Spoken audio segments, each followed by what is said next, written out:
Iqbal had no philosophic system to offer. Therefore, strictly speaking, he was not a philosopher. He was also not a trained theologian in the traditional sense of the term. Hence, he could not be considered as an expert on religion. He likewise disapproved of being called a poet, for according to him, he had only used poetry as a vehicle for conveying his ideas to the others. I think to some extent his observation is correct, because you see, when Allama says that he is not a philosopher, he actually means that he does not have a superstructure like Kant or Hegel. On the grounds of reason, these philosophers have constructed a kind of superstructure. There is, for example, metaphysics. Even if you were to say that, well, we cannot acquire anything about metaphysics because our reason has its own limits, like Kant. Apparently, a philosopher is expected to have a very kind of a rational structure based on arguments establishing whatever his metaphysics is. And then after metaphysics, the next step, of course, is his ethics, his concept of what you call morality and how it is applicable in a particular society.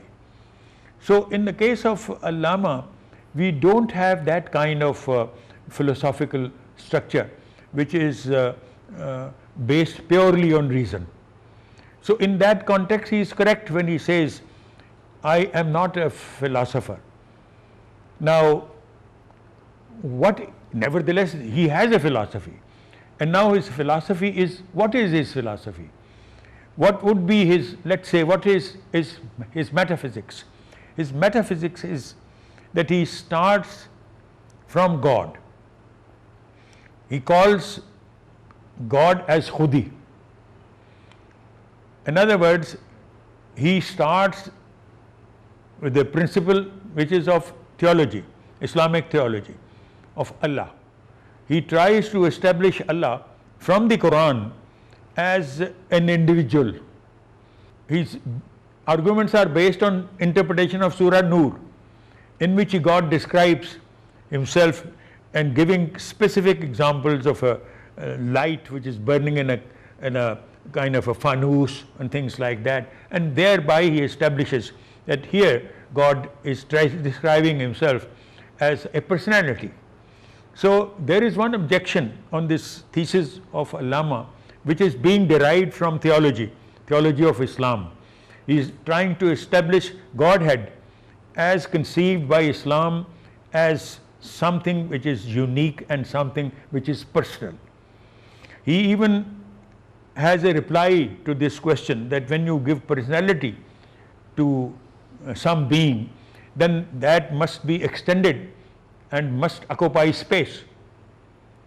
But here the answer of Iqbal is no, he is not extended and he does not occupy any space, because he doesn't have a body.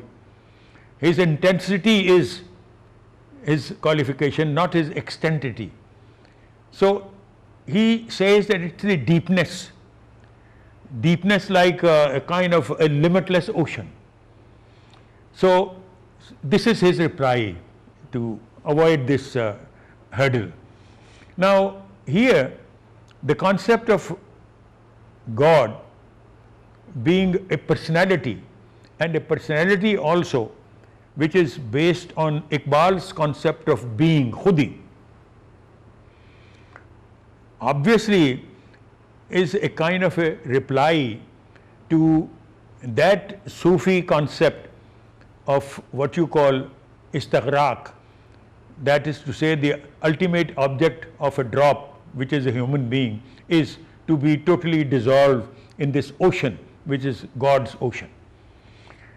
In other words, what is stated by traditional tasawwuf, कि खुदी को मारो, kill your ego, kill yourself in order to achieve unity with the ultimate reality. Now, the ultimate reality in the concept of Iqbal is the source through which limited, finite khudis proceed. Finite egos proceed from this, let's say, ultimate khudi, ultimate ego. Now, ultimate ego is the God of Islam. He depicts him from Islamic theology as the source of all beings. And the thesis that from khudi only khudis proceed of Iqbal, what he actually means is that in the Quran God says that I have given my spirit into the body of Adam. So in other words, Adam has been granted certain qualities which are of the ultimate ego. Although of course this ego is finite, but of course he reflects at the same time the ultimate ego. Now, when he proceeds further in trying to explain what is the finite ego to do, it of course is his individual ego, as well as of course he introduces the concept of collective ego.